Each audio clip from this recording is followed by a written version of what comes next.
Rachel Maddow recently discussed attacks on U.S. infrastructure. A group of, or rather, neo-Nazis across the country have been trying to do this. Far-right groups, in fact, across the country. The militant militias, the white nationalists, the Christian nationalists, all the worst scum of America seem to have arrived on a plan for literally attacking the U.S. that involves starting with things that can't shoot back.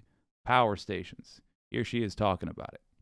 In 2017, May 2017, an 18-year-old neo-Nazi in Tampa, Florida, shot and killed 2 of his 3 roommates. When the police searched the apartment after that double homicide, they ended up also arresting, in addition to the shooter, they ended up arresting a 3rd roommate, one who was not shot. Turns out that 3rd roommate had been stockpiling a huge amount of homemade explosives in their shared garage. In a separate incident, a little more than a year earlier, March 2016, a 28-year-old woman was arrested for robbing 4 different convenience stores in Maryland while armed with a machete. Well, now get this. It all comes together. Turns out the machete wielder and the explosives hoarder then began a relationship. Well, I mean, I can't fault him that. Also, look, I have no compliments for these people except the lady who robbed a convenience store with a machete, just for having the chutzpah to rob a convenience store with a machete. I mean, it ain't moral, but it's brave. I'll give her that. While they were each serving time in separate prisons. Now, today, those 2 individuals were arrested again. Federal prosecutors allege that the 2 plotted to attack 5 electrical power substations around Baltimore, Maryland. Their plan was allegedly to knock out a ring of 5 specific electrical substations all in one day because they thought that would cause a cascading effect to, quote, completely destroy the whole city, meaning presumably they expected to knock Baltimore into a pre-electric light state of being. Now, if you're a regular watcher of this show, pay attention to what she says next in particular, because you're going to hear language we've used before when we talked about a report on domestic terrorism in the U.S., warning about this specific thing. And one that couldn't easily be repaired. Now, if that whole plan, if that whole idea to shoot up electrical substations to knock out the power semi-permanently and cause major chaos, if that plan is giving you deja vu, you are not mistaken. There have been at least 9 attacks on electric power substations, at least 9 attacks across 3 different states. WRAL News. That is one of the very sources we use to talk about this. States just in the past 3 months.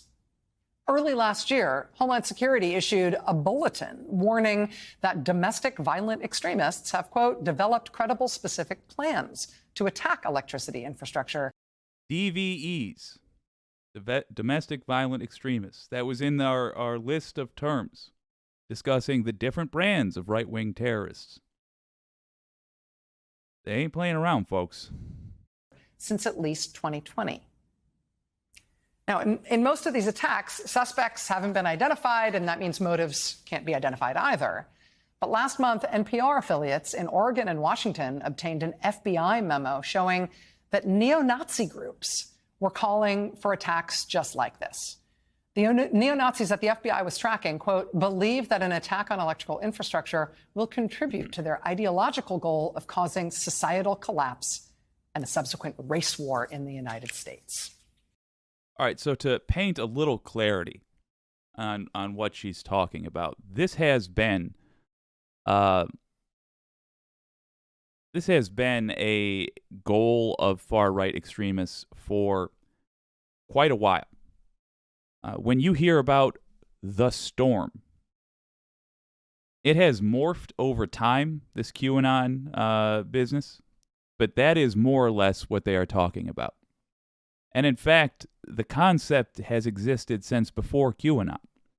The idea being to start a conflict in the U.S. that forces the government to take a side, and that side being white people. That's how they view it. I think they would find that it would go quite differently from from what they're thinking. But that is the idea. They want people. They literally want Americans fighting each other in the streets to the degree that it requires government intervention. And their hope, in fact, just like the plan was apparently in Brazil, their hope is that then the government will come down on the side of the fascists. That is the base the GOP plays to. When you hear me say that I do not want us compromising with Republicans, that's why. Because the core of who they need to please, that consists of either billionaires or terrorists. I mean, that's it at this point. The people who are voting Republican currently and don't hold terrorist ideas, they also don't really understand what they're voting for. And time again, we find this to be true. In fact, if you look at the average Fox News viewer, they have less knowledge of how the government works and what has been happening in it than somebody who does not watch any news at all. That's how much misinforming Fox does. It is less. Their audience is less prepared to deal with the issues of the world than someone who doesn't pay any attention to them at all. That bad, folks. But this is Rachel Maddow. I got to let her keep going. She is among the best. And that's part of what makes these arrests about this planned Baltimore attack today significant. Because the former explosives hoarder arrested today, he's the founder of a neo-Nazi group called the Atomwaffen. And the former machete-wielding robber, who was also arrested today, she wrote what the FBI believed to be an ideological manifesto of sorts, which both references hitting electrical substations to knock out power, and also her admiration for the Unabomber and for Hitler. Wow. Joining us now is Kathleen Ballou. She teaches history at Northwestern University. She's the author of Bring the War Home, The White Power Movement and Paramilitary America, which is really the seminal text in this field. Professor Ballou, I really appreciate. I think I wrote about this gal before. Fun fact, in my previous life as a local news journalist, I did write about the base, specifically. In Michigan, a fellow was arrested, a young man, unfortunately, was arrested for starting a training camp. Yeah, full-on terrorist training camp for the base. And I wrote about that. I think she might have been part of that article. Oh, well, no reminiscing. Let's listen. You being here. Thanks for being here. Thanks for having me. So I said at the top of the show tonight that this appears to be emerging as a favored tactic of the white power movement and the sort of neo-Nazi affiliated white supremacist movement in the United States. Is that a fair generalization? Yes, although the electrical part may be new, but infrastructure attacks by this movement are not new. This is a strategy that was pioneered by a group called The Order in 1983, moving forward.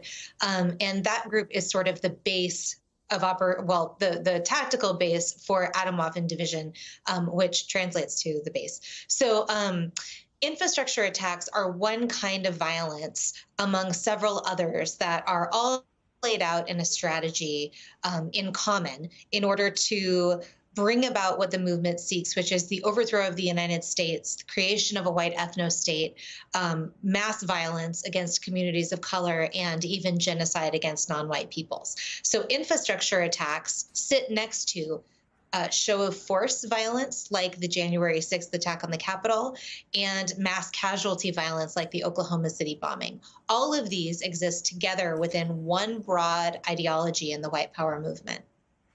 I've heard this described as accelerationist tactics, and I know that's an awkward word, but I wonder if you can sort of explain the thinking there, because I feel like there's a little bit of a leap of logic to it, which makes it not translate to non-expert sort of just news consumers about this. I mean, the idea is that you'd attack infrastructure, you'd cause people material pain, you'd cause chaos and upset, and then somehow there's a slippery slope that results in race war and white people taking over and genocide against non-white people. Like, why do they believe that infrastructure attacks and resulting chaos ultimately accelerate us to some race war future where they think they're going to win?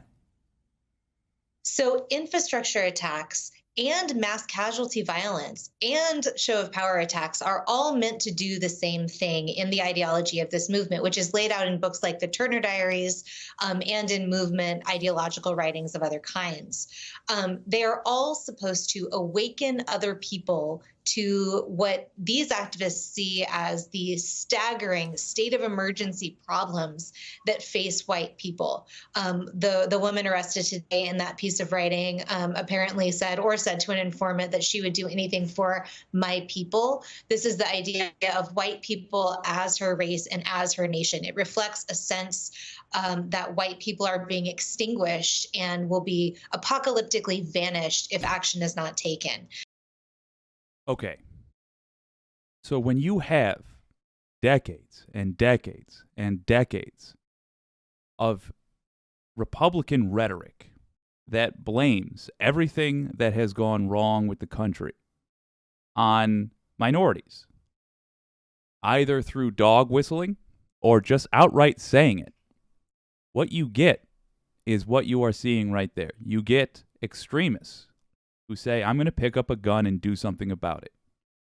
You have a political party which is simultaneously scapegoating minorities and making sure the populace is heavily armed. They are brewing domestic terrorists. They are the reason we have them. Republicans are the reason this is a major problem. She said that electrical attacks are a somewhat new thing. They're really not. They've been happening. There have been consistent electrical substation attacks since at least 2010. I believe they predate that significantly. I'll have to look at the details. But then she did say infrastructure attacks in general are a way this has been attempted. It is.